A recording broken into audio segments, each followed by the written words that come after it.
LSU media, rugby, mental health issues. Done. So, would anyone like to express their own opinions with mental health? Yep. Personally, myself and my family have had troubling issues with mental health before, and it's something that's obviously quite close to my heart. And I think we need to have a bit more honest kind of communications, more open, honest talks, and kind of remove that stigma, because it's okay to not be okay, and you can obviously have these honest conversations, and yeah. About it. So, would anyone like to express their own experiences with mental health? Okay. So, I've had anxiety for quite a few years now. One of the best things that we've learned is just to talk to people about it. It's the way I solve it, because if you don't talk, it kind of all just builds up and then you make yourself worse. So, talking is the best way you can go about it. So, a study at Huddersfield University showed that a quarter of rugby players are vulnerable to anxiety and depression. How does it feel knowing that potentially a quarter of our squad are going through these issues? Yeah, it can definitely be quite worrying, I suppose, that a quarter of the boys that you spend every single day with, train hard with, play with, are struggling with such issues. Also leads you to wonder why they feel like they can't speak up to potentially some of their best mates as to why they feel this way or that they feel this way. It'd be good to know, wouldn't it? Yeah, definitely. I was quite sort of shocked by that number, because we've got like a squad of like 54 girls, and you're sort of looking at like a quarter of those could possibly be suffering from something, and like suffering in silence. And sort of, I think what we need to do is sort of make them feel like it's okay for them to talk, and they don't have to be alone in all of this. So, why do you think that some athletes aren't admitting to any mental health issues? I think it might come down to the fact that they're embarrassed to open up about how they feel. They might feel that other players or other people will put them in a category or stereotype them as maybe not being strong enough, or saying that they're too weak. So I think a lot of players and athletes just try and hide it and act like they're okay. And I just think, it comes down to what other people might think. Okay, so why do you think that some athletes aren't admitting to these mental health issues? I think potentially because it doesn't really fit the stereotype of a rugby player. And I know that's quite a narrow-minded thing to say, but I think classically when people think of rugby players, they think maybe, tough, rugged players, and it maybe doesn't fit that mould. I do think we need to come away from that as a stereotype and as a generalisation, because I think rugby players are just like everyone else. I think going towards a more open-minded way of speaking about such issues would benefit everyone. Andy, what do you think about the matter? I think kind of within Loughborough Rugby especially, we've got a culture and ethos of kind of looking at all our players as people first. And I think if we looked at it like that, as opposed to thinking I'm an athlete, I'm a rugby player, and then it kind of gets rid of the stigma, because at the end of the day, we're all just people, and everyone's got their own stuff to deal with. So I think if you kind of take away the attachment of like, I'm a rugby player, that's who I am, rather than think people as just people and then that play rugby. So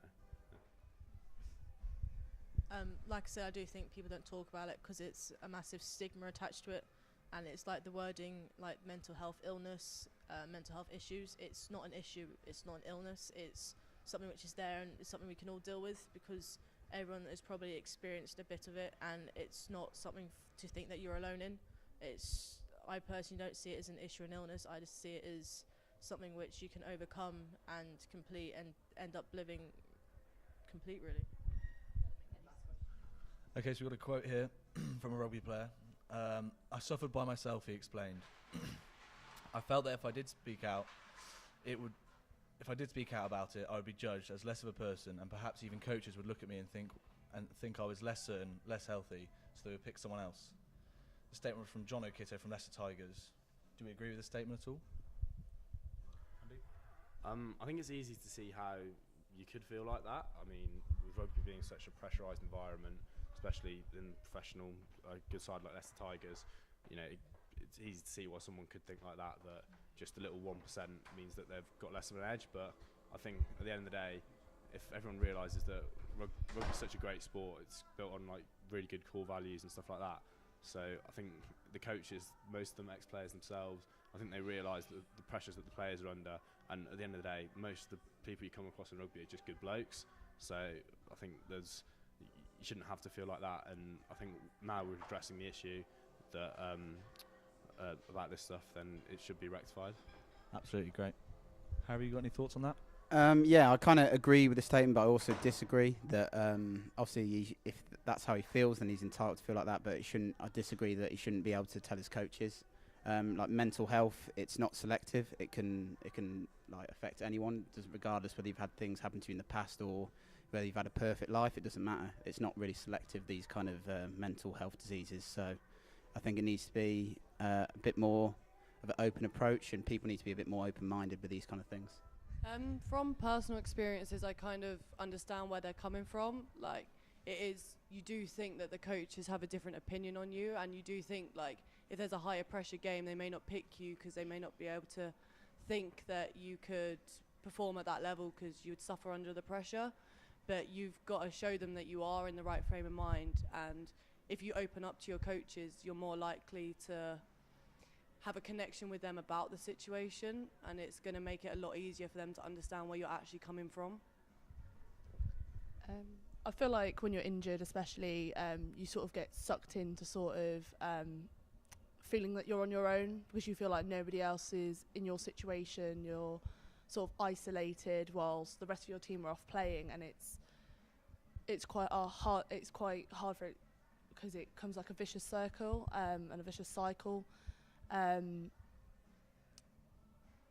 But it is important, like, to speak out to your coaches because they're the ones that can help you. They're there to support you. But obviously, it doesn't have to just be your coaches. It can be absolutely anyone. So my name's Kerry. I'm the physio for the men's rugby team. Obviously, when you're injured, you can't always participate fully in training, and as soon as that happens, you're automatically removed from your social network, which is often your support strategies for coping with university life, balancing performance sport as well as life and university. So we get quite a few people that do suffer then with mental health issues as a result of their injury. So directing them towards the university support services to try and manage these is really important. Don't suffer in silence, lift the weight.